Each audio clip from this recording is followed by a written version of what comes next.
Il-bus lanes, il-frustrazzjoni tan-nies fit-traffiku, l-istress mentali tal-ħela ta' ħin fil-karozza u l-proġett tal-metro. Dawn huma biss ftit mit-temi li saqsejna dwarhom il-Ministru ta' Traffiku Aaron Farrugia. Bil-Ministru ma jwiġibx u jispiċċa jitlob lil Partit Nazzjonalista joffri soluzzjonijiet għat traffiku.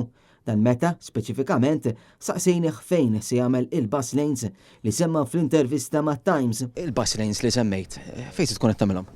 Mela ħajkonna l-opportunità illi fil-ġimgħat li ġejjin ikonna laqat mal stakeholders kollha, inkluż mal-Partit Nazzjonalista, illi permezz tagħhom se nisimgħu l-stakeholders kollha jekk jaqblux ma' din id-direzzjoni u jekk le xi proposti ħajġibu. Jiġifieri għall-mistoqsija tiegħek huwa tajjeb li l-Partit Nazzjonalista jipprepara minn issa b'risposta jekk jaqbilx mal-pjan strateġiku illi l-Gvern għandu u jekk le xi proposti se jpoġġi fuq il-mejda.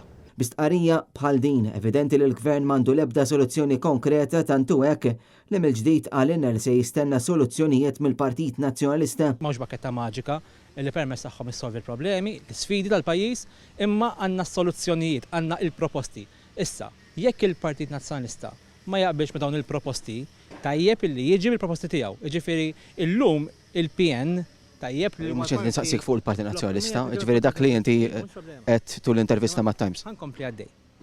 Jekk illum l-oppożizzjoni qabel kienet tajt illi ma kienx hemm soluzzjonijiet, issa qed intuhom. Issa l-argument ħajkun jaqblu dawn soluzzjonijiet jew le u jekk le xi proposti għandhom. Saqsejna lill-Ministru dwar l-impatt mentali li qed tħalli l-frustrazzjoni ta' traffiku fin-nies u jekk il-Ministeru jew l-entitajiet li għaw taħtu ħejjew studju fuq l-impatt tas-saħħa mentali.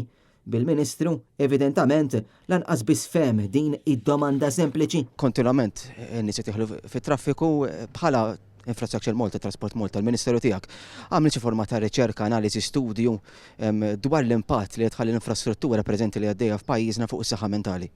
Il-laqat li għandna fil-ġimgħat li ġejjin huwa proprju biex nibdew nesploraw dawk il-proposti li l-Gvern ħareġ bihom. Però dwar l-analiżi, studju sar xi ħaġa min-naħa tagħkom fuq l-impatt li tħalli fuq is-saħħa mentali tal-individwu li jkun se jara x-xogħol, l-isptar, l-iskola. Naċċertak li ebda studju ma jiġġustifika traffiku fil-pajjiż. Dwar il-metro l-Ministru għalinna biex mill-ġdid naraw l-intervista li kellu mat-Times u meta saqsejnieh dwar l-istudju u l-flus li ntefqu mhux bidux id-domanda u għalinna li qed nistaqsu ħażin.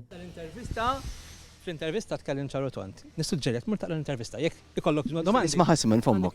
Nisma' ħassa minn fommok. X'għandi bżonn tkun taf? L-idea tal-metro wara btu totalment għax jisek tiffoka preżentament anke fuq il-bus lanes. Ma qrajx l-intervista, mela. Tista' tgħidlek wara btu totalment issa billi tgħidili terġa'.